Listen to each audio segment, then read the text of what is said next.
All right, ladies and gentlemen, today is the day you've all been waiting for. Welcome to the final day of this weekend's Compete League Silver Qualifier Tournament.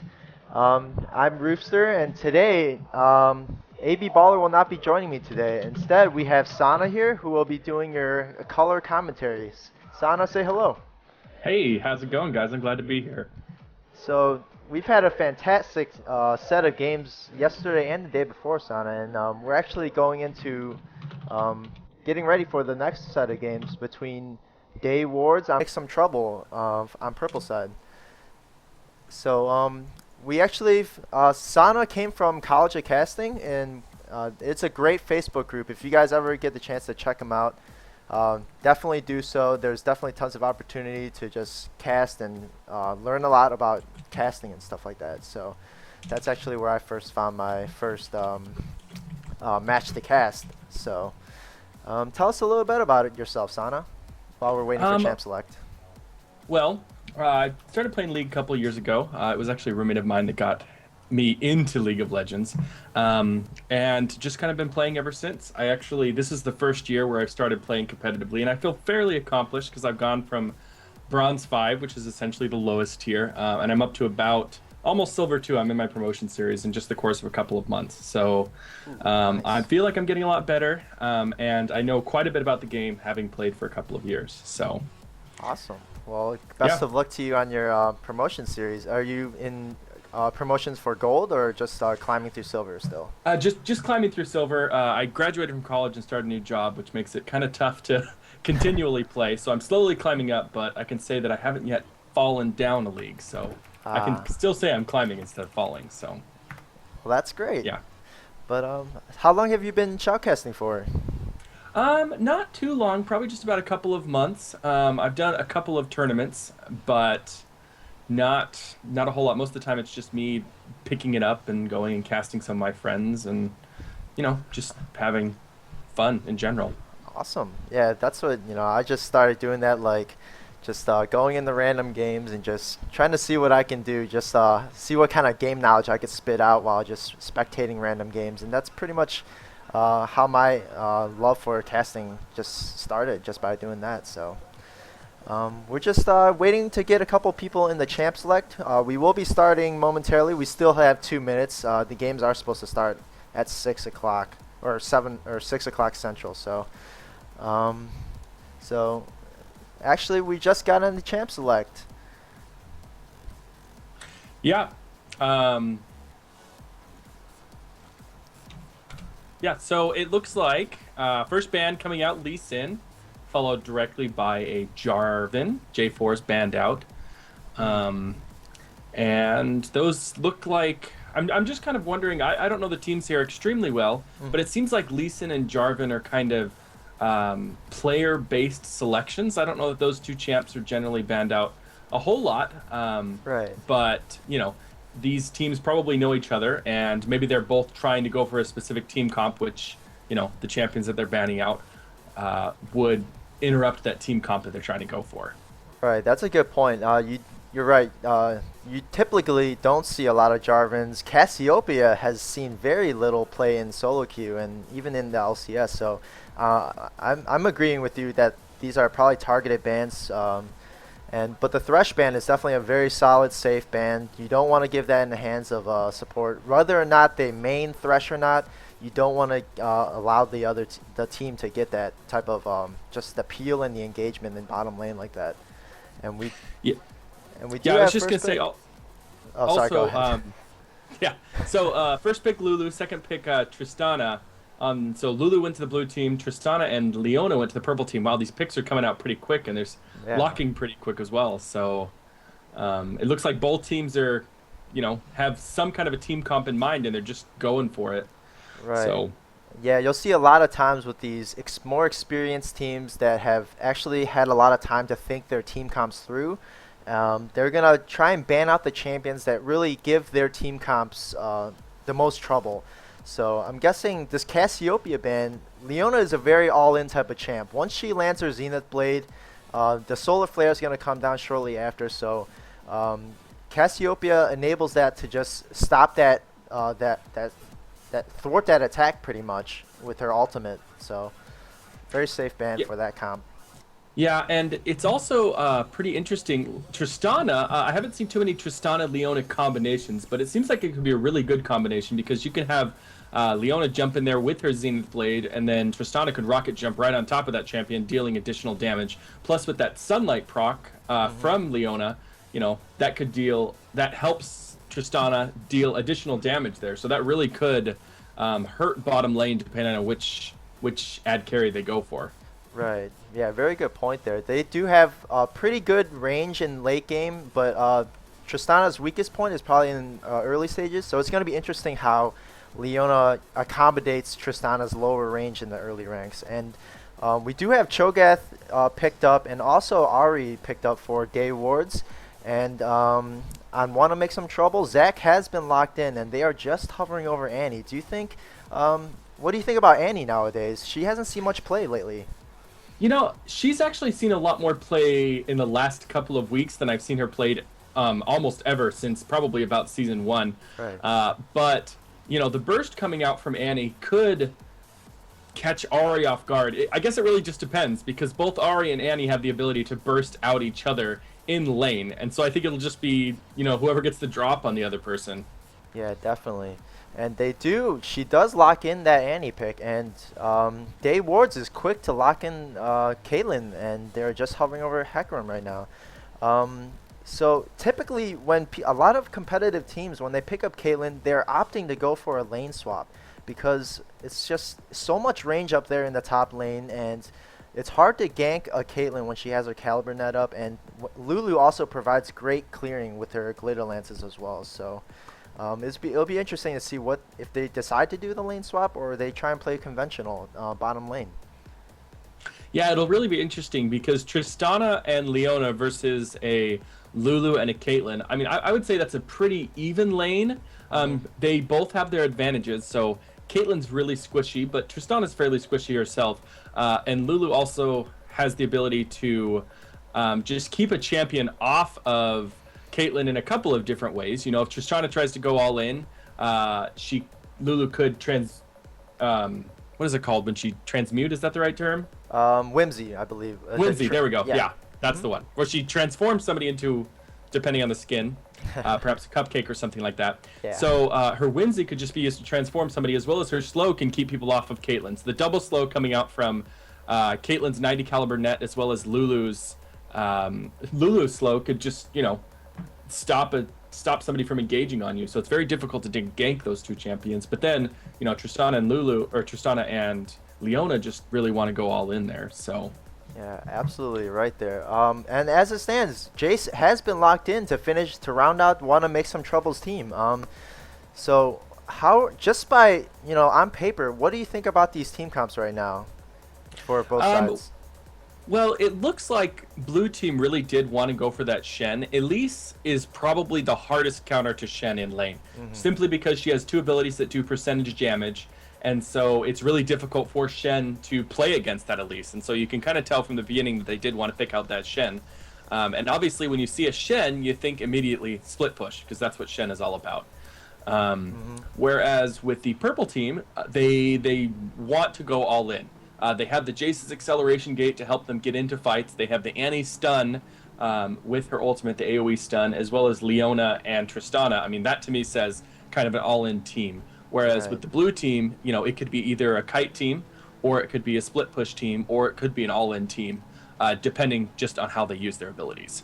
Yeah, so that's a great point that you bring up with Shen, and not to mention now that the picks are locked in, we can talk about the summoner picks here. Shen has opted to choose teleport, so that's a pretty telltale sign that Shen's looking to divert one of the members of Want to Make Some Trouble away, push the lane as much as he can, and then be able to either stand united to his team to make it a 5v4 or to teleport down there to make it a 5v4. So you're definitely right. Want to Make Some Trouble's team comp is very deadly when they're all grouped up together, and they are a hard engage. There are many people that can engage, from Zach's Elastic Slingshot to Annie's Tibbers to even the Solar Flare coming out of Sly Fox playing Leona. So It's gonna be interesting because Daywards is really got a lot of CC coming ahead of them. So let's see how they play it through.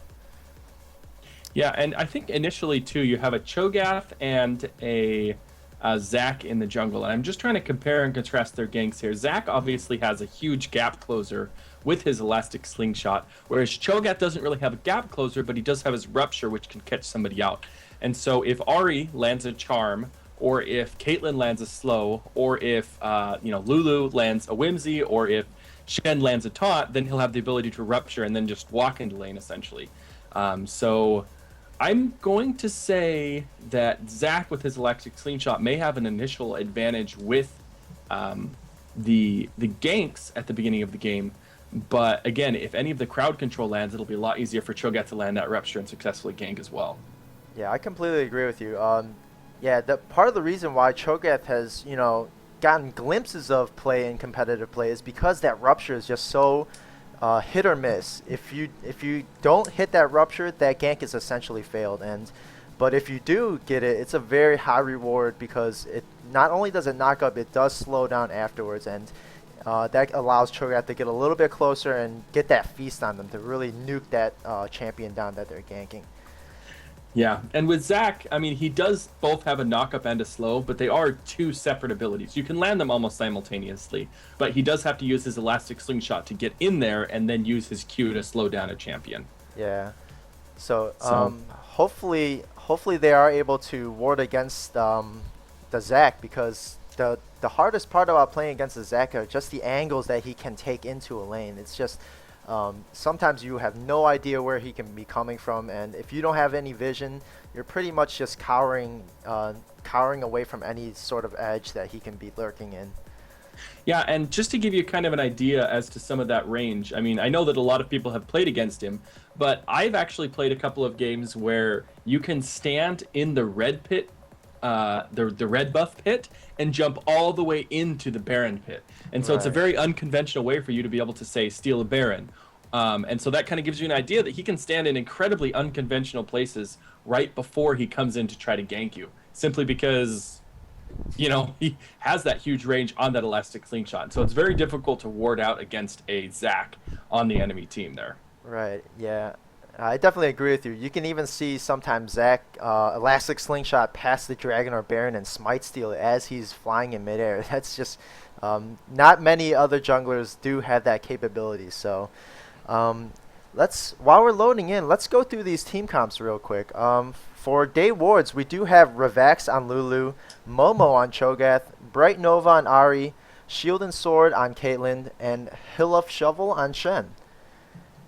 And Mhm. for Wanna Make Some Trouble, we do have Vauden playing Tristana, Sly Fox on Leona, Renoa on Annie, and I'm jungling on Zac, and as well as Death by Donuts on Jace. It's kind of funny when you said I'm jungling. I was like, then why are you? Oh, just kidding. Yeah, Because that's his name. that name Okay. totally trolled us both. But Wanna Make Some Trouble, this is actually their second game that we are casting. They did make it through and beat another team earlier in the weekend. So, well, let's hope to see that this is a good game, because I'm hoping Daywards can give them a run for their money right now. So, Yeah. Now, this is actually very interesting here. If you look, Zac actually has a biscuit. oh, So it shows that he dove pretty deep into that support or that utility mastery tree to get into that biscuit. And I've actually never seen a Zac run biscuit before. So that's a really interesting pickup for that Zac there. yeah, you're definitely right there. I mean, I've usually don't see the Zacs going down that far, because they do. Junglers, although they do want to get their cooldowns shorter, there are quite a lot of items that get the CDR necessary. But maybe he just really wanted that biscuit, and also as well as the movement speed points in that tree. So let's see how that works out for him. And it seems to be Shen has started with the Cloth Armor 5 build, whereas Death by Donuts on Jace has opted to go with Doran's Blade and isn't you selecting a ward early on. No, that's probably just for a lot of early game harass. Doran's Blade is a really, really rounded item for not a whole lot of gold. It gives you a nice amount of sustain. It gives you a nice amount of um, health, and it gives you a nice amount of damage. It's not really good at providing any of those, but the three in combination with each other makes it a very, very good starting item. But that no ward is somewhat curious because it will make an easy gank for a Cho'Gath, especially with that Shen taunt. If Shen can land that taunt and Cho'Gath can land that rupture, it'll be very difficult for Jace to get out of that. Right. And it So seems both teams are opting to play a little safe, guarding their banana bushes around their blue buff, and looks like they're just going to have a nice conventional start. No team wants to really risk any first bloods to the other team because this is a single elimination, and they're definitely respecting the 1v1s of each other's team comps. So yeah. Now, you can see that both teams also gave a pretty heavy leash to their respective junglers, and it looks like they both did go smiteless, which will allow them to get through the jungle a little bit faster and be able to gank their lanes, their respective lanes, a little bit earlier. So, nice, safe start for both teams, as well as that smiteless start, just to give them, a little bit of an edge up on each other. absolutely. And Death by Donuts is actually he, like I said mentioned before, he does not have a ward, so I'm hoping that Hill of a Shovel has indicated this to Momo, his jungler on Cho'Gath, and maybe they can get some ganks early because that is a very lack of visibility up there. Yeah, and it looks like there is only one ward placed out on the map. The blue team has actually placed a ward into the lane brush, but it doesn't look like there is Wow. very much. Oh, actually, just kidding. There is a ward in the gank bush. I didn't see that. Yeah, My and a bad. lot of damage going down on bottom with Caitlyn's range, but Zach is actually gonna jump in and forces the flash out of Shovel. So great timing by that gank.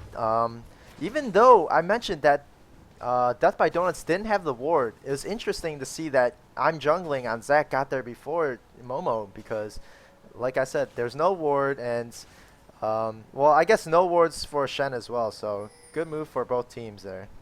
Yeah, but it's actually Zach is one of those champions that can start at either red or blue. So the no oh, there's a lot of damage Yeah, going down in the bottom. and Tristana it forced looks out like of lane there. he looks like he's not done. He's gonna force him out a little bit. But he's gonna back up just because he doesn't have Annie there, and she's gonna go farm the creeps at her tower right now. So Yeah. Now bot lane has been forced away as well, which will give an advantage to the blue team there. Like I said, Tristana at the beginning game is not nearly as powerful as Caitlyn. Caitlyn's range and her kit just makes it really difficult for anybody to play against her. and But it looks like there's a gank going down the top lane. and Momo is just nice timing on that Cho'Gath. Even though this the flash goes down, the red buff is slowing him down. Can they get another auto attack? The rupture cools down again, and they're just gonna get that kill. Even though the ignite goes down, Momo will survive. Great. And that's exact. And Actually, there's something going down in mid lane. Did you see what happened? yeah, Do you want to recap that? Bright Nova just went down as I was scrolling through the map, and it does proc off I'm jungling's Cell Division passive, but it definitely evens up the kill there. It's good that Bright Nova managed to take Zac down with her, but obviously she's not going to get the gold for killing him. Yeah, and like I said before, back to that gank in the top lane. With that Cho'Gath Rupture, you can see the taunt landed and then the Rupture landed, and it was just very difficult for Jace to get away with the slow from both the Rupture and the red buff there. Even though he had his flash up, it was very difficult for him to get in there. But it looks like we have an engage in the bottom lane. And Vauden jumps in. He gets quickly exhausted on Revax, but Revax is not backing out at all despite the ignite goes down. Finally, the flash, but will Shield and Sword be able to get that last hit? And he does flash and get it. And he's going to try and pilt over. Oh, just misses Vauden. Yeah, and that was also what I was talking about in the mid, or in the beginning game, was that Tristana and Leona are both very all-in champions. You can see Leona immediately landed a Zenith Blade and the stun onto that Lulu, but her response was to immediately Whimsy and exhaust Tristana as she jumped in there. And so even though Leona and Tristana were trying to play their game there, they just got a little bit outplayed by the blue team because they had, one more level and a small advantage there because of, the way that they've been playing. Yeah, that was definitely a great bait out by Rivax there. Just pretty much just taunting Vauden to jump in on him. And then as soon as he did, that exhaust flew down, mitigating a lot of the damage that he was going to take. So, and then he still had flash up, so he was confident that he was able to walk out of there alive. Now, if we look at the respective farm in this game, you can see up at the top lane, Shen has 13 farm compared to Jace's 32 farm. So Shen is doing a very poor job in farming against that Jace, And but they're gonna Jace does have the one kill. and they are gonna duel it out a little bit. Meanwhile, Momo's forcing I'm jungling out of his own jungle. So good presence by Momo. He's saying, don't get anywhere near my bot lane. I'm watching you. So good presence by both junglers this game, Sana. Yeah, and it looks like a stun actually lands, and he throws down Tibbers in the mid. Not quite enough to finish him yet, but she is opting to stick around. She knows I'm jungling is lurking around, but yeah, Bright Nova is actually going to back up, not wanting to get caught by another one of those Annie stuns. So good job forcing him out. She's going to lose quite a bit of EXP and experience with those following waves to come. Yeah, and it's actually really interesting on this Annie. The first pickup was a Chalice of Harmony.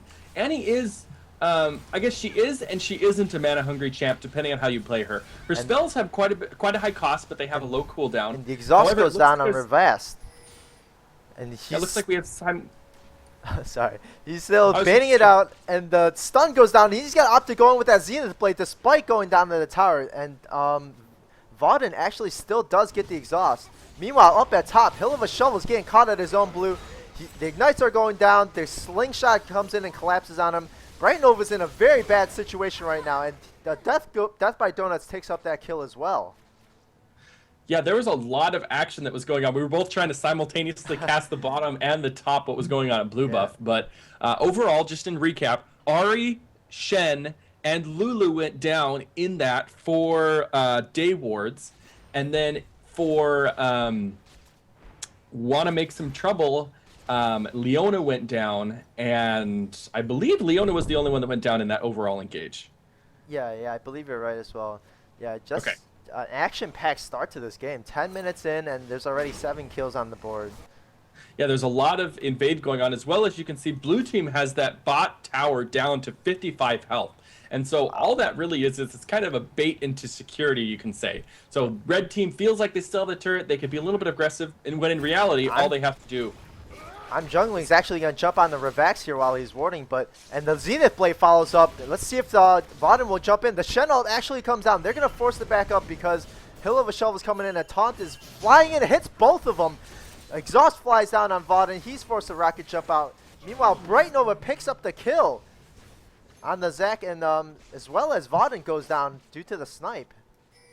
Yeah, and that was a good engage by the red team there. I am jungling, but unfortunately the blue team was really good at responding. And so before they had the ability to take down any member of the blue team, all 5 members were in the bot there, and now that gives them a free dragon.